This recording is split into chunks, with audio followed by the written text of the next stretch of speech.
સુધી કીધી ને આ થિયરીમાંથી તમારા 100% તમારા MCQ અને VSQ આવવાના ચાન્સ રહેશે. કેમ છો વાલા વિદ્યાર્થી મિત્રો, સ્વાગત છે તમારું તમારી ચેનલ જેનું નામ છે કોમર્સ વિથ હિરેન. અને આપણે આજે શરૂ કરવા જઈ રહ્યા છે આપણા અકાઉન્ટ વિષયમાં ચેપ્ટર નંબર 4 જેનું નામ છે ભાગીદારીનું પુનઃગઠન. ભાગીદારીનું પુનઃગઠન આ ચેપ્ટરમાં આપણે આજે કેવી રીતે શું ભણવાના છે થોડું પહેલા એના વિશે ડિસ્કશન કરી દઉં અને એના પછી આપણે ચેપ્ટરને સ્ટાર્ટ કરીએ. વિદ્યાર્થી મિત્રો, આ ચેપ્ટરમાં તમારું 5 થી 6 માર્ક્સનું વેટેજ રહેશે, જેની અંદર 3 માર્કનો એક દાખલો કમ્પલસરી છે જે આ ચેપ્ટરમાંથી આવશે, MCQ પણ આવશે અને એક વાક્યના સવાલ જવાબ પણ આ ચેપ્ટરમાંથી આવશે. એટલે કે તમે આ ચેપ્ટરનું વેટેજ 5 થી 6 માર્કનું તમારી બોર્ડ એક્ઝામિનેશન માટે માની લો. અને આ ચેપ્ટર ઘણું ઈઝી છે, એટલે ચેપ્ટર નંબર 1 પછી આપણે ચેપ્ટર નંબર 4 લીધું છે. આના પછી આપણે ચેપ્ટર નંબર 3 અને ચેપ્ટર નંબર 2 ને અપલોડ કરીશું. તો આ ચેનલ સાથે જોડાયેલા રહેજો. ચેનલને સબસ્ક્રાઇબ નહીં કરી હોય તો સબસ્ક્રાઇબ કરી દેજો અને તમારા વિદ્યાર્થી મિત્રોને આ ચેનલને શેર કરી દેજો. આપણે શરૂ કરીએ છીએ આજે આ ચેપ્ટર. તો પહેલો સવાલ એ આવે છે કે ભાગીદારી પુનઃગઠન. ભાગીદારીનું પુનઃગઠનનો મતલબ શું? તો ભાગીદારી પુનઃગઠનનો મતલબ કે આપણે જ્યારે ભાગીદારો છે, આપણે ભાગીદારો એટલે કે એક્ઝામ્પલ હું તો હું મારા ક્લાસમાં ઋતુરાજ છે અને શું નામ છે? રાજવીર, ધનવીર. હા, હું, ઋતુરાજ અને ધનવીર, અમે 3 એક ભાગીદારી પેઢીના ભાગીદારો છે. અને અમે લોકો છે ને અમારા નફા નુકસાનમાં ફેરફાર કરવા માંગે છે. એટલે કે પહેલા અમે 3 સરખા પ્રમાણમાં નફા નુકસાન વેચતા હતા, હવે અમે લોકો નફા નુકસાનનું પ્રમાણ બદલવા માંગીએ છીએ. તો સર આનાથી શું ફરક પડે? તો જો નફા નુકસાનનું પ્રમાણ બદલાશે ને તો એનાથી જે પહેલા અમારા લોકો વચ્ચે જે નફો નુકસાન વેચાતો હતો, હવે એ નવા પ્રમાણમાં બદલાશે. અને એનાથી થાય શું કે આપણે જે જૂની મિલકતો હતી, જે જૂના દેવા હતા, આ બધાનું પણ પુનઃ મૂલ્યાંકન કરવું પડે. સર પુનઃ મૂલ્યાંકન કરવું પડે એટલે કે જ્યારે આપણે ધંધામાં માનો એક્ઝામ્પલ જમીન લઈને આવેલા હતા, જમીન ખરીદીને લઈને આવેલા હતા, ત્યારે એ જમીનની કિંમત 1 લાખ રૂપિયા હતી. હવે જ્યારે અમે આજે 2 વર્ષ પછી અમે લોકો અમારા નફા નુકસાનનું પ્રમાણ બદલીએ છીએ, ત્યારે જમીનની કિંમત 1.5 લાખ રૂપિયા થઈ ગઈ છે. તો જે જમીનની કિંમત 1 લાખ રૂપિયાથી 1.5 લાખ રૂપિયા થઈ ગઈ છે, તો 50,000 રૂપિયાનો જે ફાયદો થયો છે એ અમારા 3 ભાગીદારને મળવો જોઈએ. હવે અમે જે નફા નુકસાનનું પ્રમાણ નવું બદલવાના છે, એનાથી થશે શું કે આના પછીના હવે જે પણ ફાયદા કે નુકસાન થાય એ નવા નફા નુકસાન પ્રમાણે વેચાશે. પણ જે જૂનો ફાયદો નુકસાન થઈ ગયો છે, જે ઓલરેડી આપણી પાસે મિલકતો છે, જે દેવા છે, એના લીધે જે આપણે નફો નુકસાન થયો એ તો જૂના પ્રમાણે વેચાવો જોઈએ. તો એટલે જ જ્યારે ભાગીદારમાં આપણે પુનઃગઠન એટલે કે નફા નુકસાનનું પ્રમાણ બદલીએ, ત્યારે આપણે કહીએ આને ભાગીદારીનું પુનઃગઠન. એટલે કે આપણે બધી મિલકતો, બધા દેવાનું ફરીવાર એક મૂલ્યાંકન કરવું પડશે કે આજની તારીખમાં આ મિલકતો અને દેવાનું માર્કેટમાં મૂલ્ય શું છે. તો એનો જે પણ ફાયદો કે નુકસાન થયો હોય એ ભાગીદારોમાં વેચી દેવો પડે. ભાગીદારોમાં વેચી દેવો પડે એમ કે હવે પછી જે નવું નફા નુકસાનનું પ્રમાણ નક્કી કર્યું છે એના પ્રમાણે વેચાશે. પણ જે જૂનું હતું એ તો પહેલેથી વેચાઈ જવું જોઈએ કે કાલે ઉઠીને ભાગીદારો વચ્ચે કોઈ જાતની લડાઈ ન થાય. તો સર એક વાત બીજી કેવી છે કે જ્યારે આપણે આવી રીતે નફા નુકસાનનું પ્રમાણ બદલીએ તો ત્યારે કોઈ ભાગીદારને ફાયદો થાય અને કોઈ ભાગીદારને નુકસાન થાય. અમે 3 ભાગીદાર છે, હું, ઋતુરાજ અને ધનવીર. તો જ્યારે અમે સરખા પ્રમાણમાં વેચતા હતા અને હવે કદાચ નવા પ્રમાણમાં બદલીએ છીએ 1:2:3માં, તો કોઈને ફાયદો થશે અને કોઈને નુકસાન થશે. તો જેને નુકસાન થાય એને આપણે કહીશું એ ભાઈ ત્યાગ કરે છે, અને જે ભાગીદારને ફાયદો થશે એને કહીશું આપણે એને લાભ મળે છે. તો આપણો જે 3 માર્કનો જે દાખલો આ એક્ઝામમાં આવવાનો છે તમને, એ લાભ અને ત્યાગની ગણતરીનો જ આવવાનો છે. તો ત્યાગનો મતલબ શું થાય કે જ્યારે કોઈ ભાગીદારનું નફા નુકસાનનું પ્રમાણ બદલાય છે, ત્યારે કોઈ ભાગીદારને પહેલા જે નફો મળતો હતો એ નફામાંથી અમુક નફાનો શું કરવો પડે છે? ત્યાગ કરવો પડે છે. એને કહેવામાં આવે છે ત્યાગનું પ્રમાણ. અને લાભ પૂછે કે લાભ એટલે શું? તો જ્યારે કોઈ ભાગીદારો નફા નુકસાનનું પ્રમાણ બદલે છે, ત્યારે અમુક ભાગીદારોને પહેલા જે નફો મળતો હતો એના કરતા વધારે નફો મળે છે, તો એને કહેવાય કે એ ભાગીદારને શું થયો છે? લાભ થયો છે. તો વિદ્યાર્થી મિત્રો, કે આપણે આ લાભ અને ત્યાગની ગણતરી કેવી રીતે થાય પહેલા આપણે આ શીખવાના છે આ ચેપ્ટરમાં. અને સર નફા નુકસાનનું પ્રમાણ બદલાય ક્યારે ક્યારે? તો એક તો જ્યારે અમે ઇન્ટરનલી નક્કી કરીએ અમે 3. એના સિવાય ક્યારે બદલાય? જ્યારે કોઈ નવો ભાગીદાર ધંધામાં આવે, એને કહેવાય ભાગીદારનો પ્રવેશ. અમારામાંથી કોઈ ભાગીદાર ધંધો છોડીને ચાલ્યો જાય, એને કહેવાય ભાગીદારની નિવૃત્તિ. તો આ દરેક વખતે અમારા નફા નુકસાનનું પ્રમાણ બદલાય અને ત્યારે ભાગીદારીનું શું થાય? પુનઃગઠન થાય. તો આજે આપણો પહેલો ટોપિક આપણે આનો કવર અપ કરીએ છીએ. મેં તમને જે થિયરી હમણાં સુધી કીધી ને, આ થિયરીમાંથી તમારા 100% તમારા એમસીક્યુ અને વીએસક્યુ આવવાના ચાન્સ રહેશે. હમણાં સુધી હું જે બોલી ગયો કે લાભ કોને કહેવાય, ત્યાગ કોને કહેવાય, પુનઃગઠન કોને કહેવાય, આ જ વસ્તુઓ તમારે એક્ઝામમાં લખવાની છે. અને હમણાં આપણે ત્યાગની ગણતરી શીખવાના છે. ત્યાગની ગણતરી કે ભાગીદાર ત્યાગ ક્યારે કરે છે. તો સર આના માટે હું સ્પેસિફિકલી તમારું એક ઉદાહરણ નહીં, તમને સ્વાધ્યાયનો એક દાખલો જ કરાવીશ, જેનાથી તમારો સ્વાધ્યાયનો દાખલો પણ થઈ જાય અને ઉદાહરણ પણ તમને સમજ પડી જાય. તો આપણે આનું જે સ્વાધ્યાય છે ચેપ્ટર નંબર 4 નું, એમાં આપણે પેજ નંબર છે તમારું 139 અને એમાં 4થા નંબરનો દાખલો છે, જેમાં તમારે શોધવાનું છે કયા ભાગીદારે કેટલા ત્યાગ કર્યો છે અને એના પરથી હું તમને ત્યાગ સમજાવી દઈશ. તો જો પહેલા તો આપણે સૌ પ્રથમ જ્યારે પણ આપણે ત્યાગ શોધવો હોય તો ત્યાગ કેવી રીતે શોધાય? તો કેટલો ત્યાગ કરે છે ભાગીદાર, તો એ શોધવા માટે આપણને ખબર હોવી જોઈએ કે એને પહેલા કેટલો નફો મળતો હતો. તો એને કહેવાય આપણે જૂનું પ્રમાણ. અને એમાંથી માઇનસ કરી દેવું પડે નવું પ્રમાણ.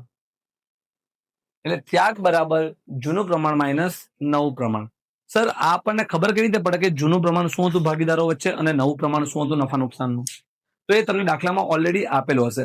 આવી જાઓ તમે દાખલા નંબર 4 ઉપર. અમર અને અકબર એક ભાગીદારી પેઢી ના સરખે હિસ્સે નફા નુકસાન વેચતા ભાગીદારો છે. કોણ કોણ ભાગીદાર છે? અમર અને અકબર, બે જ ભાગીદારો છે. આમાં સરખે હિસ્સે વેચતા ભાગીદારો છે, એટલે આ લોકોનું નફા નુકસાનનું પ્રમાણ હમણાં કયું છે? 1:1. સરખા હિસ્સાનો મતલબ શું થાય? 1:1.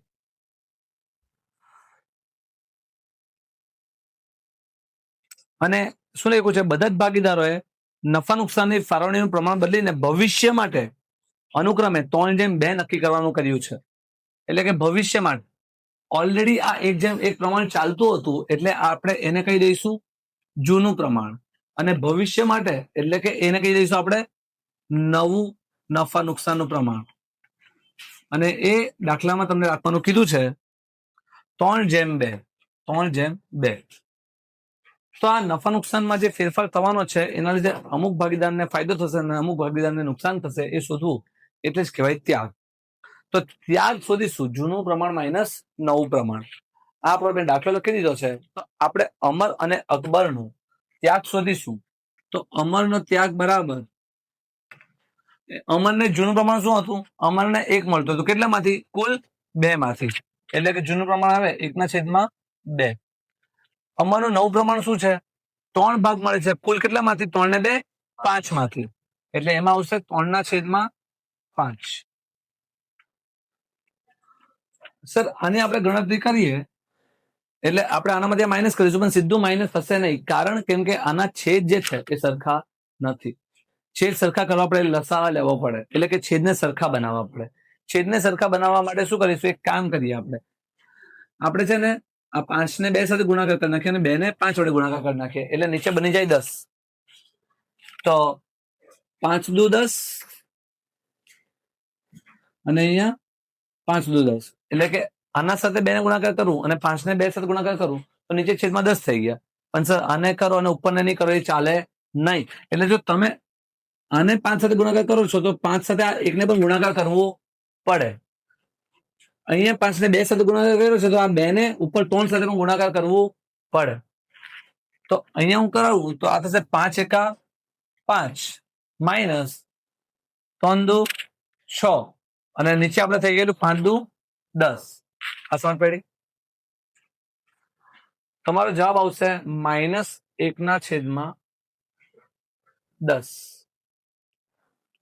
5 માંથી 6 જાય તો આવે -1. શું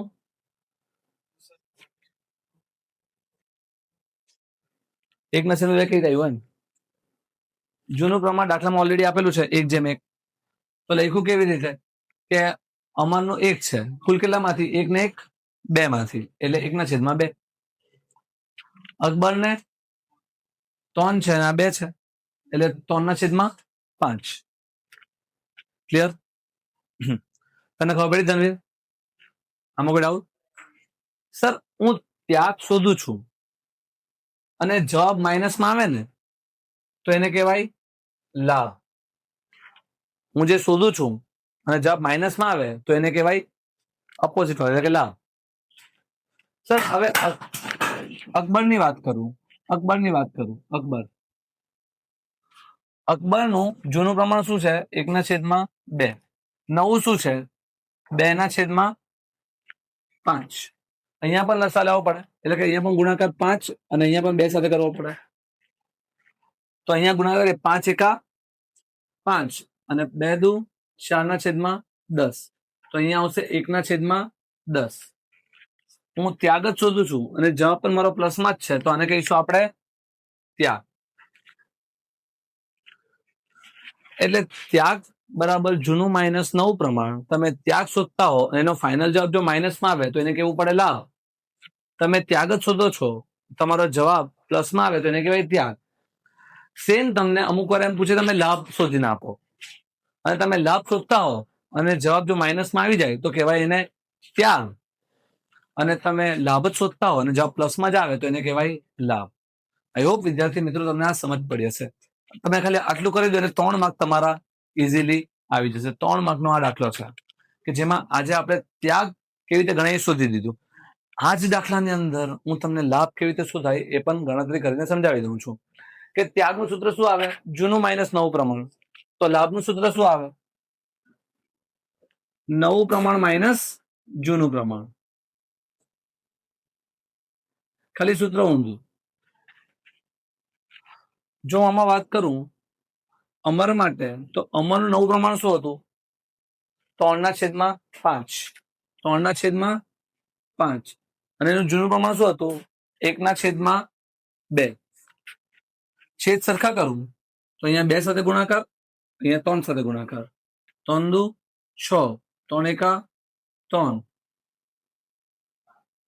સોરી, અહીંયા 5 વડે ગુણાકાર.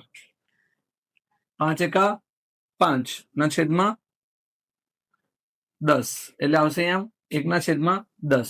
હું લાભ શોધું છું, જવાબ પ્લસમાં જ આવ્યો છે તો એને લાભ જ કહેવાય.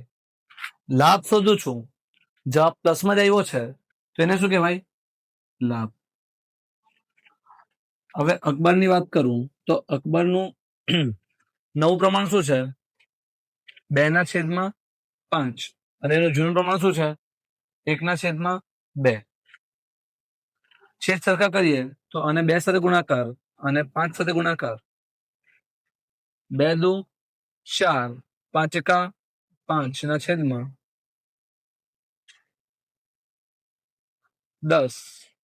એટલે જવાબ આવે -1/10. હું લાભ શોધું છું, જવાબ મારો માઇનસમાં આવ્યો છે તો એને કહીશું આપણે ત્યાગ. એટલે તમે લાભના સૂત્રથી પણ ત્યાગ શોધી શકો અને ત્યાગના સૂત્રથી પણ તમે લાભ શોધી શકો છો. પણ તમને દાખલામાં જે કીધું હોય તમારે એ જ સૂત્ર મૂકવાનું. તમને એમ કીધું ત્યાગનું પ્રમાણ શોધો તો ત્યાગનું સૂત્ર મૂકવું પડશે, અને લાભનું પ્રમાણ શોધો તો લાભનું સૂત્ર મૂકવું પડશે. આઈ હોપ વિદ્યાર્થી મિત્રો તમને લાભ અને ત્યાગની ગણતરી સમજ પડી હશે. તમારે આવા દાખલા પ્રેક્ટિસ કરવા હોય તો તમે સ્વાધ્યાયના 4થા થી લઈને 9મા દાખલા સુધીના દાખલા ગણી શકો છો, જેથી તમારો કોન્સેપ્ટ ક્લિયર થઈ જશે. અને તમને કોઈ ડાઉટ હોય તો કમેન્ટમાં લખજો, આપણે એના ઉપર સોલ્યુશન અપલોડ કરી દઈશું. એકવાર તમે આજે આપણે લખ્યું છે એને કોપી કરી લો અને એનો સ્ક્રીનશોટ લઈ લો, એના પછી આપણે અગાડી વધીએ. તો આપણે લાભ અને ત્યાગની ગણતરી શીખી લીધી છે. આવતીકાલે આપણે હજુ એક આનો 3 માર્કનો દાખલો છે જેની પ્રેક્ટિસ કરીશું, અને એનાથી વિશેષ કોઈ જાતનો દાખલો બોર્ડ એક્ઝામમાં પૂછાતો નથી. તો તમારા દાખલાને જોરદાર પ્રેક્ટિસ કરવાની છે, અને આજ સુધી એવું એક પેપર નથી જેમાં લાભ અને ત્યાગનો દાખલો નહીં પૂછાયો હોય. તો વિદ્યાર્થી મિત્રો, આ ચેનલમાં આગળના વિડીયો જોવા માટે તમે ચેનલને સબસ્ક્રાઇબ કરી દેજો, તમારા મિત્રોને શેર કરી દેજો, અને આના વિડીયો કન્ટિન્યુઅસલી જોતા રહેજો, તો તમારા કોન્સેપ્ટ ક્લિયર થશે. તો આપણે મળીએ એના પછી નેક્સ્ટ વિડીયોમાં. ત્યાં સુધી જય હિન્દ, જય ભારત.